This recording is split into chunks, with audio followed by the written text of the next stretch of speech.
Good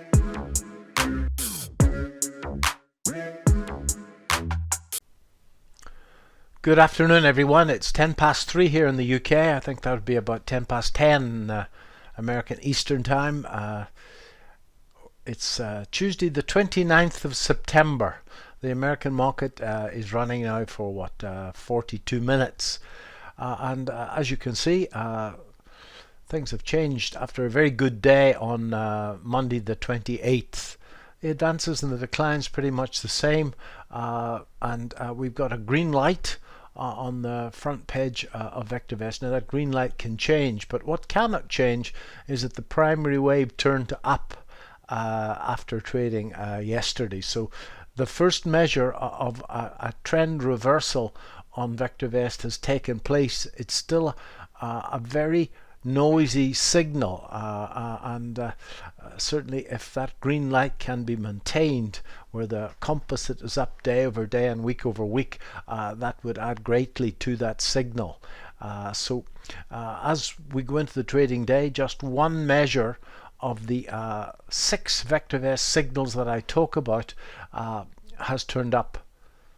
Alright, so still very, very early days, and just remember those big hitter signals, the DEW and the confirmed calls, are still down, so we're a long way from being out of the woods here. So if we look at the VectorVest Market Timing chart, there's the Market Timing chart. I've got the DEW layout, and as you can see, the market found support.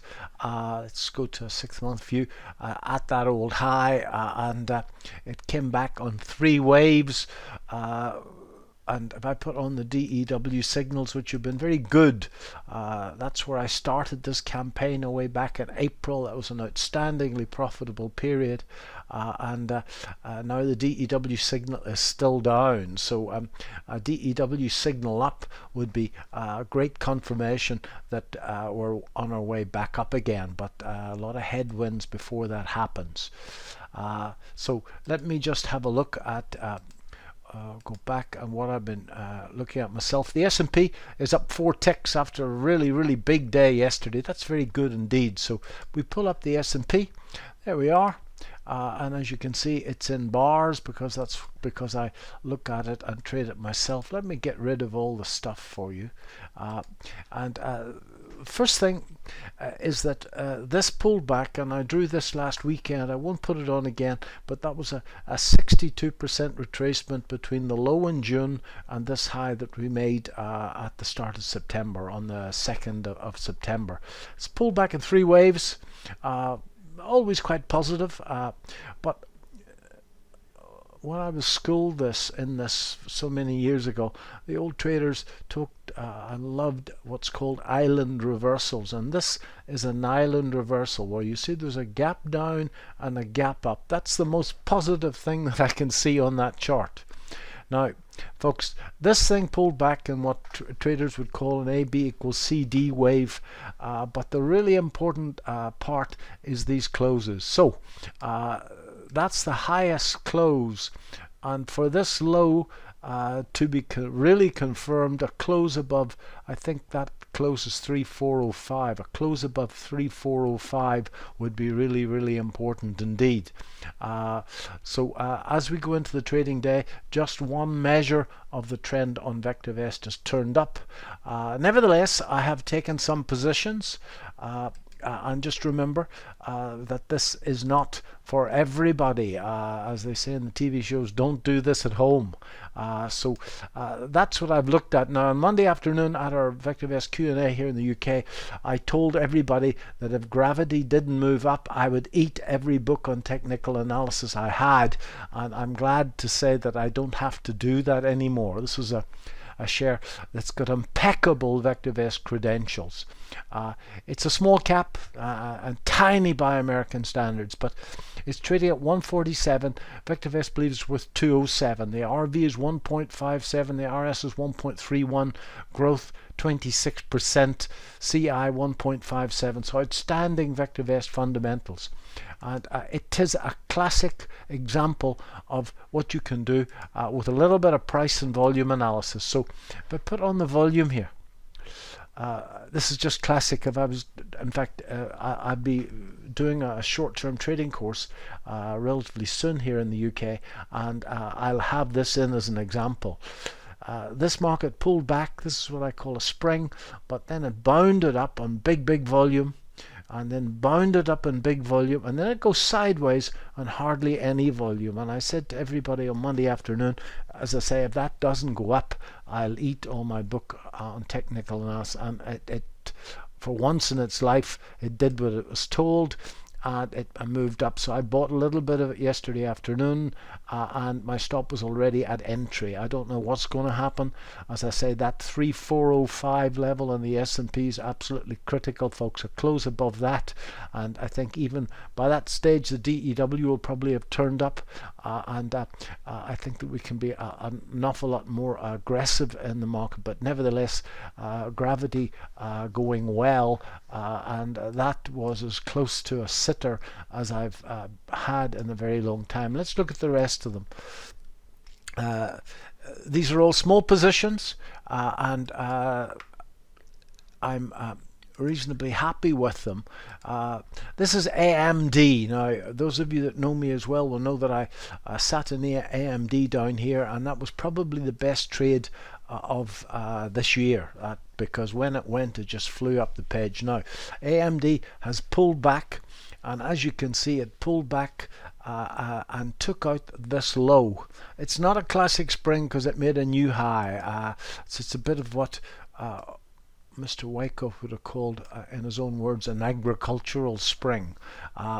This came down, took out these levels, and then has reversed. Now, the eagle-eyed, again, if you do my bit of the precision swing trading course or my own swing trading course, I love my falling wedges, and there was a falling wedge like this down here, and that again, sharing a very strong trend and a falling wedge invariably means that the trend is going to go. Now, I got into this yesterday afternoon, just about in here somewhere just before the close, and it's going the right way. That's all I can say.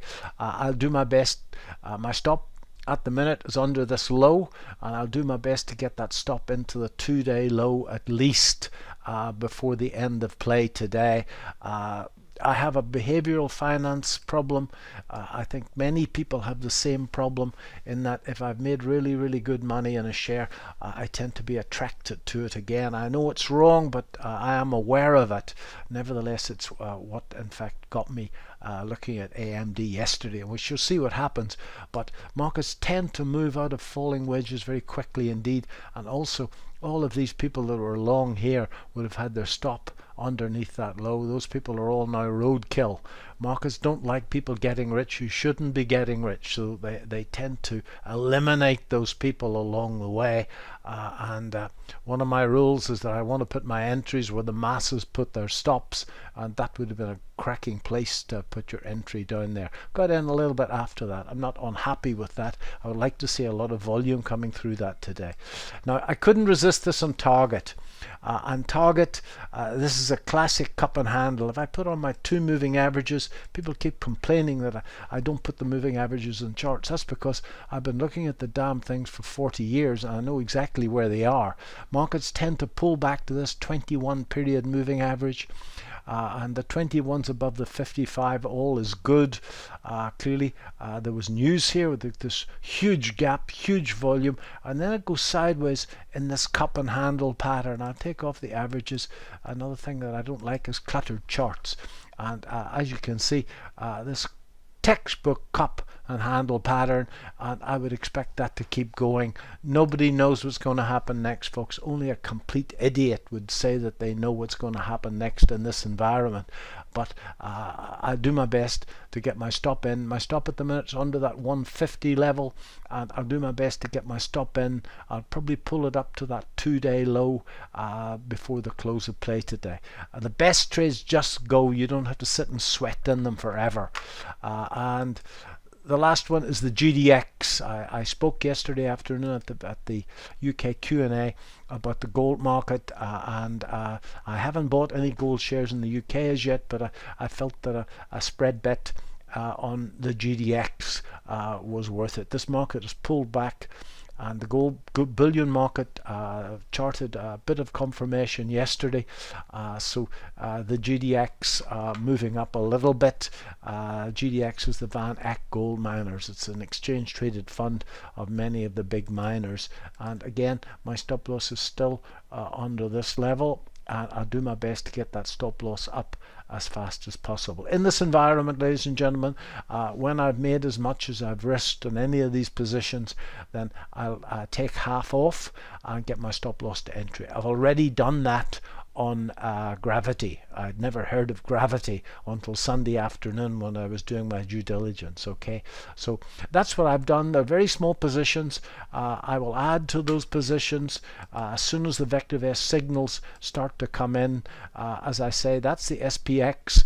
After this big day, it's reacting very well today, but I would like to see a close above that 3405 level. If that's the case, then we stand a really good chance of moving up to these highs. Just remember, the big hitters, the DEW and the confirmed call and the underlying trend are all down, so it's not an environment for those who have a nervous disposition. Okay, so those of a nervous disposition, then simply wait for at least the DEW to turn up, or maybe the confirmed call to turn up before initiating positions again.